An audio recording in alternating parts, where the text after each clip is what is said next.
আভা খামিস শহরে নতুন উদ্বোধন হওয়া এক মার্কেটে যাচ্ছি বোরখা কিনতে।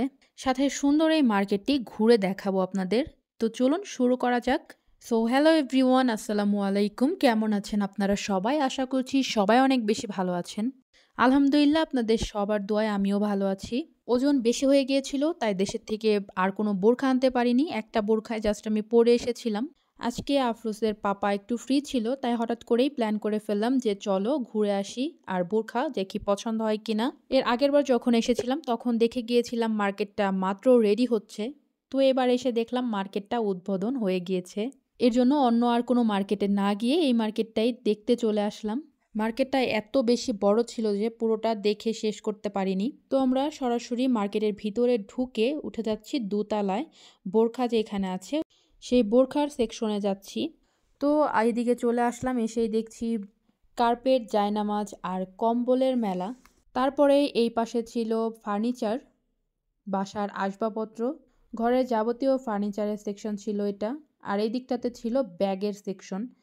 এত সুন্দর সুন্দর ব্যাগ ছিল কি বলবো। আর কোয়ালিটিগুলো বেশ ভালো ছিল, প্রাইসও খুব একটা বেশি ছিল না। এদিকে এই কালো ব্যাগগুলো দেখতে পাচ্ছেন, এগুলো কিন্তু শুধুই 15 রিয়াল করে। ঢাকাতে আমাদের ব্যাগের দোকান আছে আমার ভাইয়ের, তো ওখান থেকে আমি ব্যাগ নিয়ে এসেছি অনেকগুলো, 3-4টা। এর জন্য আমি আর ব্যাগ নিলাম না। আর এসব মার্কেটে আসলে যেদিকে তাকাই সেদিকেই সব কিছু ভালো লেগে যায়, মন চায় সব কিছু নিয়ে নেই। কিন্তু আবার দেশে যাওয়ার সময় তখন প্রবলেম হয়ে যায়, ইচ্ছে মতো কিনে তারপর নেওয়ার সময় কিন্তু ওজনে বেশি হয়ে যায়। আর এদিকে দেখতে পাচ্ছেন জুতার সেকশন। এক একটা আলাদা আলাদা সেকশনে এত পরিমাণের হিউজ কালেকশন থাকে, দেখে শেষ করতে পারবেন না। কোনটার থেকে কোনটা নিবেন কনফিউজড হয়ে যাবেন একদম। আর এদিকটাতে ছিল জেন্টস কর্নার। আভাতে এত পরিমাণে শীত থাকে সারা বছর, প্রত্যেকটা মার্কেটে সারা বছরই শীতের জামা কাপড় পাওয়া যায়, বেশিরভাগই শীতের কালেকশনই থাকে। তো এই মার্কেটের মধ্যে কি কি আছে সেগুলো দেখাতে গেলে আজকের ভিডিও 3-4 ঘন্টার হয়ে যাবে। তো আমি আর বেশি কিছু না দেখিয়ে সরাসরি চলে আসলাম বোরকার সেকশনে। আর সৌদি আরবের বোরখা কিন্তু খুব বেশি সুন্দর থাকে না, একদম রেবেল টাইপের এক স্টেপের থাকে কালো বোরখা।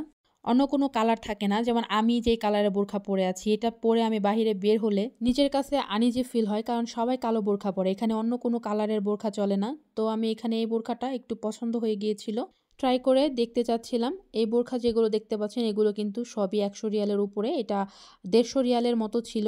আর এদিকে আফরা পা ব্যথা হয়ে গিয়েছে, ও ট্রলিতে বসে পড়েছে। ওর পাপার জন্য আমি এখান থেকে 2টা গেঞ্জি নিয়েছি আর নিয়েছিলাম একটা মাফলার।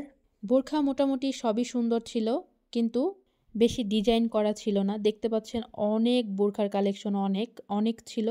তো আমি এখান থেকে একটা বোরখা নিয়ে ট্রায়াল দিয়ে দেখছিলাম, এটা খুব একটা ভালো লাগেনি।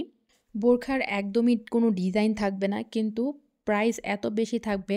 যেমন এখন আমি যে বোরখাটা হাতে নিয়ে দেখছি, এই বোরখাটা প্রায় 200 থেকে 250 রিয়ালের মতো প্রাইস ছিল, কিন্তু বোরখাটা কিন্তু আমার একদমই পছন্দ হয়নি।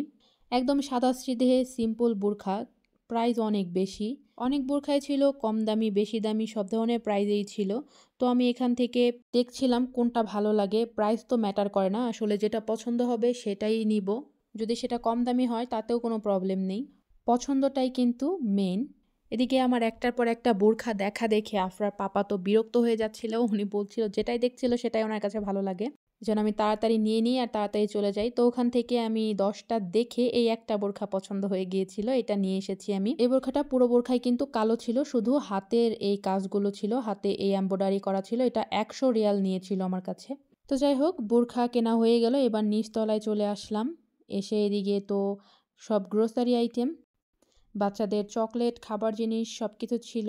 তারপর কসমেটিক্স আইটেম ছিল, চাল ডাল যাবতীয় সব কিছু কিন্তু নিচতলায় ছিল।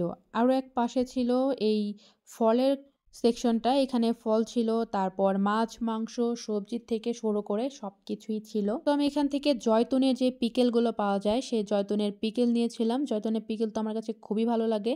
আর আফরা কয়েকটা জ্যাকার্স চিপস নিয়েছিল। এসব সুপার শপে কিন্তু এই ফ্রুটসগুলা সবসময় নেওয়া হয় না, কমই মানুষ এখানে এসে এই ফ্রুটস কিনে। তো ফ্রুটসগুলো বেশি একটা টাটকা ছিল না, তাই এখান থেকে আমরা কোনো ফ্রুটস কিন্তু নেইনি। তো আমাদের কেনাকাটা কমপ্লিট, আমরা বিল পে করে বাহিরে চলে আসলাম। মার্কেটটা বিশাল বড় ছিল, হাতে সময় বেশি ছিল না, তাই বেশি কেনাকাটাও করতে পারিনি আর পুরো মার্কেটটা ঘুরেও দেখার সময় হয়নি। ওর আব্বু এত পরিমাণে ব্যস্ত থাকে, যেখানে আসি শুধু তাড়াহুড়া করে। যাই হোক, যেটা কিনতে এসেছিলাম সেটা কিনা হয়ে গেছে। এবার আমরা তাড়াতাড়ি বাসায় চলে যাব। আমাদের গাড়িটার সামনেই পার্কিং করা আছে। তো ভিডিওটা কেমন লাগলো কমেন্ট করে কিন্তু জানাতে ভুলবেন না। একটা লাইক এবং কমেন্ট, একটা সাবস্ক্রাইব করে আমার চ্যানেলের সাথেই থাকবেন। সবাই অনেক বেশি ভালো থাকবেন, সুস্থ থাকবেন। আমাদের জন্য দোয়া করবেন। আল্লাহ হাফেজ।